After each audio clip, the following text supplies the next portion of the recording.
de confundir iglesia con Israel, Israel con iglesia, sí ha habido mucho desconocimiento, se han tergiversado las cosas y también se han interpretado erróneamente.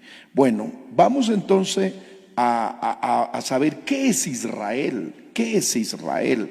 Ahora el mundo entero está, algunos están pidiendo, oremos por Israel y pedid por Jerusalén, por Israel.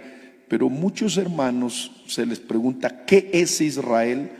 Y unos dicen un país, otros dicen un patriarca, otros dicen una nación. Hay varios conceptos, pero mire, en el año 2100 aproximadamente antes de Cristo, es decir, hace unos 4100 años, el Dios que dirige toda la historia de la humanidad eligió a un hombre llamado Abraham y lo llamó para que saliera de la tierra de Ur de los Caldeos. Ubicándonos en la geografía, Ur de los Caldeos está en lo que actualmente se conoce aproximadamente como Irak, de ese sector, de Ur de los Caldeos. Lo toma y le dice que salga a la tierra que el Señor le iba a mostrar.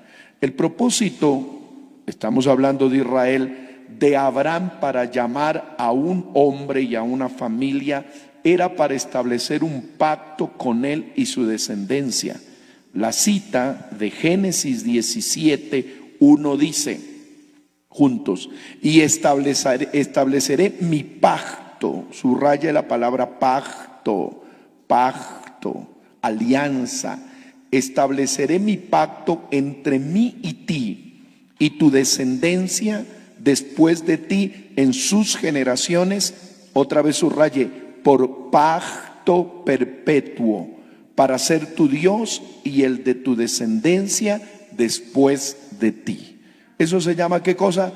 Pacto. Entonces Israel aparece como pueblo, como nación, cuando se establece un pacto entre ¿quién? Entre Abraham y Dios. La primera pregunta, ¿Abraham pidió ese pacto? ¿Abraham buscó ese pacto? No, ese pacto vino de la soberanía de Dios. El Dios soberano eligió a Abraham y cuando lo eligió establece un pacto con él. Y dice la palabra del Señor, y también quiero hacer de la simiente de Abraham una nación en la tierra. Génesis 17:8 dice, lea por favor, y te daré a ti y a tu descendencia después de ti la tierra en que moras. Subraye eso. Por eso son los conflictos de hoy, mayo del año 2021, porque hace 4000 años, según la palabra de Dios, el eterno Señor le dijo a Abraham, te daré a ti la tierra en que moras, toda la tierra de Canaán en heredad perpetua, perpetua. Están haciendo conflicto allí dos grupos, el grupo de los israelitas, de los judíos, y el grupo de los palestinos, porque los dos reclaman, ¿qué cosa? Jerusalén, reclaman esa tierra. Por eso precisamente, ¿dónde se inició el conflicto? En la explanada de las mezquitas. ¿Qué es la explanada de las mezquitas? Creo que usted ha visto, todos creo que han visto alguna fotografía de Jerusalén. ¿Y qué es lo que más llama allí? Un arco, una cúpula amarilla. Sí la ha visto, ¿verdad? Esa cúpula amarilla que aparece en una fotografía siempre de Jerusalén, eso no es el templo, eso es la cúpula de la roca del pueblo musulmán, y ahí donde está en la cúpula de la roca hay otra mezquita también, por eso se llama la explanada de las mezquitas, es como una gran avenida, y allí es donde estuvo el antiguo templo de Salomón. Cuando usted ha escuchado el muro de los lamentos, si ha visto el muro de los lamentos, es una parte del antiguo templo de Jerusalén de aproximadamente unas 3 cuadras, hablemos, no más, es lo que quedó del antiguo templo. Entonces, ¿qué es lo que quiere Israel? Levantar el tercer templo. Pero no lo quiere levantar en Belén, en Nazaret, no lo quiere levantar en otro sitio. ¿Dónde lo quiere levantar? En el mismo sitio donde estuvo. ¿Y qué hay en el mismo sitio donde estuvo el templo? Las mezquitas musulmanas. Y acuérdese que la religión musulmana tiene como a Alá como su Dios y a Mahoma como su profeta.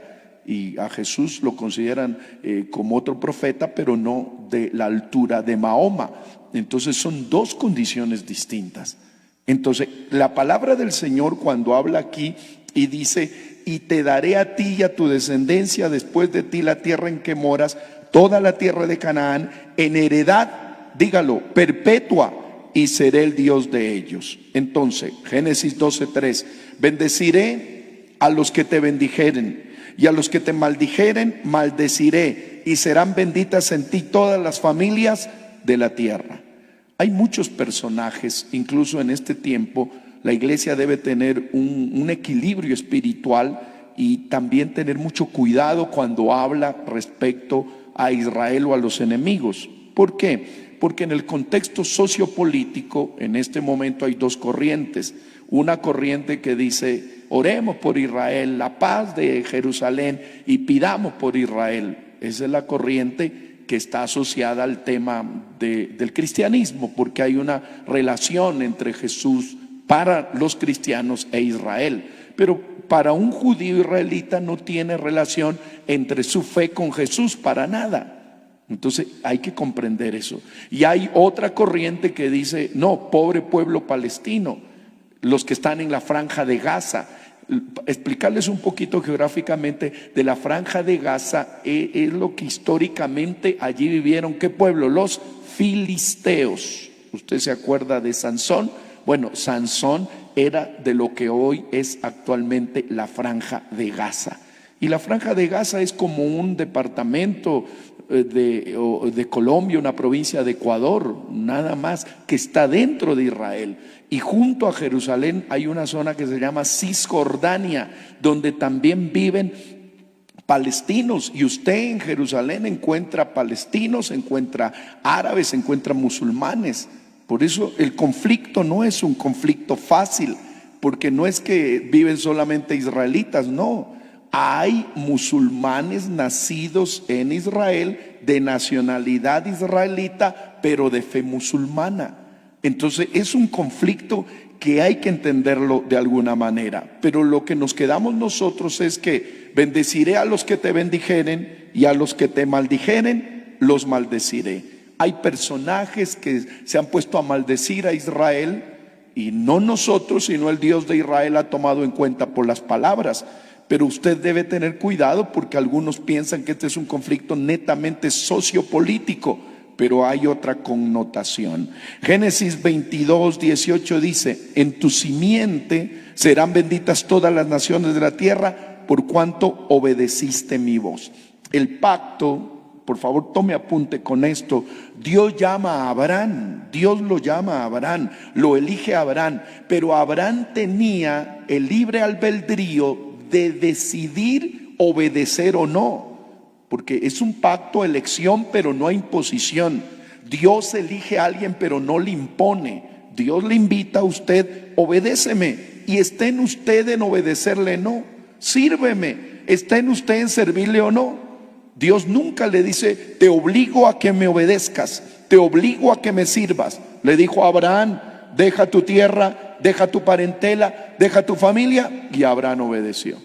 Y cuando no tenía hijos le dijo: haré tu descendencia grande, y él lo creyó por justicia. Y cuando su hijo ya estaba aproximadamente adolescente, le dice: ahora sacrifícame a tu hijo. Y Abraham obedeció, y cuando obedeció le fue contado por justicia. Entonces el pacto de Dios con Abraham y con Israel está basado en el llamado, pero también en la obediencia.